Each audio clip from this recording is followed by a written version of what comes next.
Quanti sono i compagni delle scuole e delle medie che sentito che vedete ancora? Sono pochi, vero? Io personalmente non ne sento neanche più uno, quindi. Siamo cresciuti, abbiamo fatto scelte diverse e i nostri gusti e obiettivi sono cambiati. Guardate chi vi siede accanto. Probabilmente, terminata la scuola, tra qualche anno non ricorderete nemmeno più il suo nome. Lui è Giovanni, per gli amici Gauguin. Lui è Alessandro, per gli amici offline il Crolax, per quelli online acqua fredda. Preparando questo TED abbiamo analizzato i motivi per i quali ci sentiamo. Anzi, direi che siamo amici inseparabili. A lui piace il mondo della tecnologia e leggere i fumetti e vuole diventare un cuoco.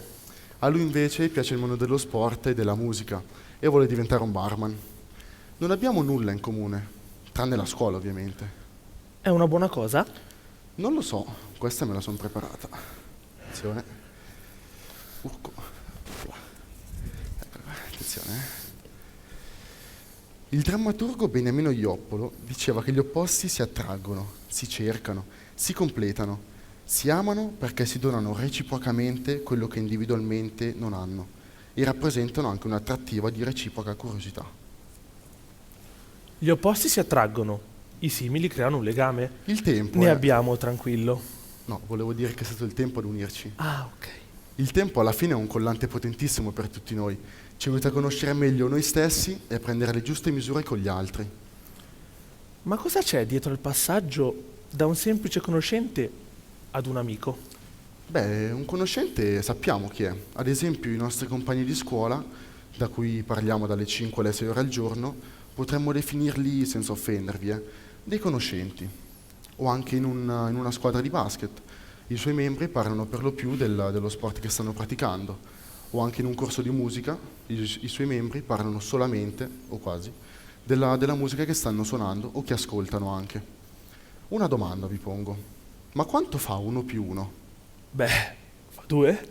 Beh, la matematica non è un'opinione. Questo, il 2, potremmo definirlo il risultato di una conoscenza. L'etimologia della parola compagno è molto bella. Deriva dal latino compagno, composta da cum, con e panis, pane. Colui che mangia il pane con qualcun altro. Per esempio, chi si trova nello stesso medesimo ambiente o chi passa un lungo periodo della vita con qualcuno. Compagno di viaggio, compagno di gioco o anche compagno di scuola. Sono tutti più o meno affiatati. Ho un dubbio. Non è che rientriamo in questa categoria? 2 semplici compagni affiatati? Caspita, davvero? Avremmo già finito il TED a questo punto. Vedi che non capisci. Il nostro rapporto si è sviluppato e saldato fuori da queste mura. Vorrà pur dire qualcosa, no? Beh, lo spero. Questa l'ho preparata anch'io. La Treccani dice che l'amicizia è un vivo e scambievole affetto fra 2 o più persone, ispirato in genere da affinità di sentimenti e di reciproca stima. Ma quanto fa 1 più 1? Ma l'hai già chiesto? Fa sempre 2. L'ho già chiesto, sì, ma questa volta fa 3. È il risultato di un'amicizia. Il tutto è più della somma delle singole parti. Ho preso in prestito un concetto olistico, non è mica roba mia. L'amicizia può essere pura, profonda o disinteressata, ma anche interessata, superficiale o apparente, addirittura tossica, dichiarata solo per il vantaggio che se ne può trarre. Ben detto, una vera amicizia, per essere tale, dovrebbe essere l'abitudine quotidiana di conversare in maniera totalmente disinteressata. Ma questo quando succede? Provate a pensarci. Alcuni di noi potrebbero avere quelli che vengono definiti come amici del cuore, che alla fine sono dei semplici amici, ma con cui condividiamo più di una passione. Per esempio con chi conosciamo da quando siamo piccoli, però da piccoli siamo tutti amici di tutti. Oggi, un po' più grandi, siamo tutti amici su Facebook o follower su Instagram.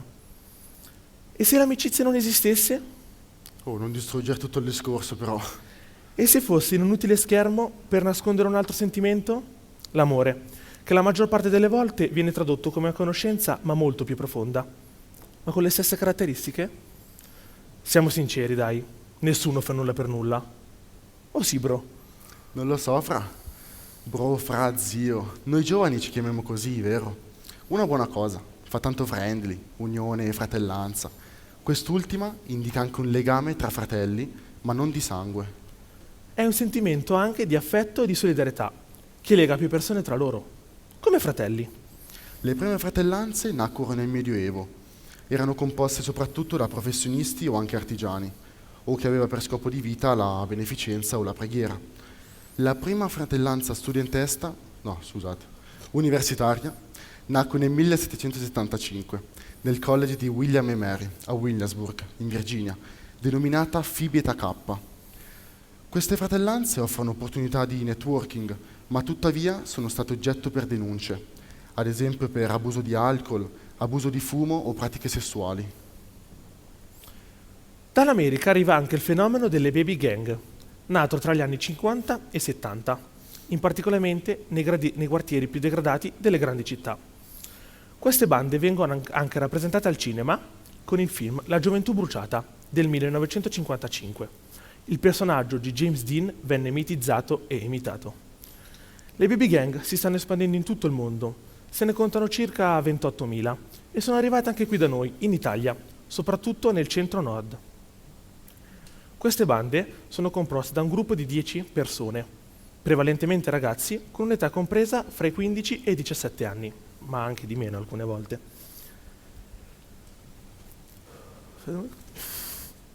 Baby gang e bullismo non sono la stessa cosa, anche se hanno la stessa caratteristica di prendere di mira i soggetti più deboli, per esempio coetanei, anziani o disabili.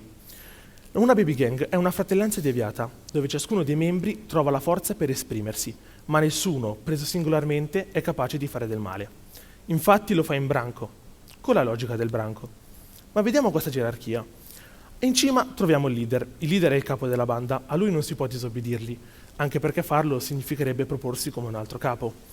Ogni leader ha un vice. Il vice al fine è sottomesso, non ha nessun potere. Sotto il vice abbiamo i gregari più popolari. I gregari più popolari anche loro non hanno nessun potere, non possono decidere nulla, però dal resto della banda vengono considerati come degli amici. Una persona con cui si può scambiare una parola di conforto e ricevere un consiglio. E infine abbiamo i gregari più comuni, che sono gli ultimi arrivati o i meno esperti. Questi casi di violenza giovanile stanno allarmando mezzo mondo, ma sono veri gruppi di amici questi? La risposta è no.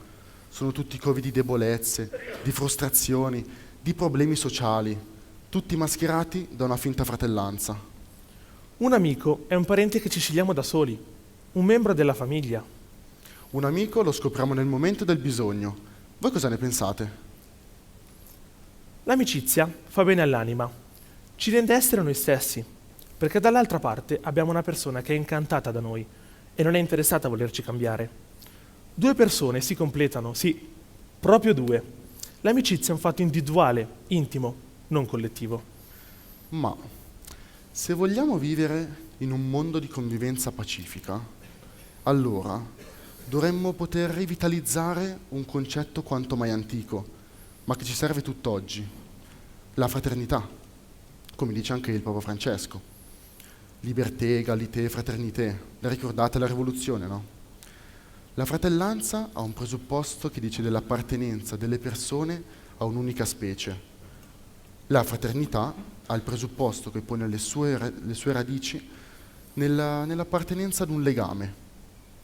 E se non riusciamo a passare da un'amicizia vera, disinteressata, sforziamoci sempre e comunque di esercitare una sana fraternità, l'humus necessario. Ne abbiamo veramente bisogno. Come il pane. Eh sì, cari compagni.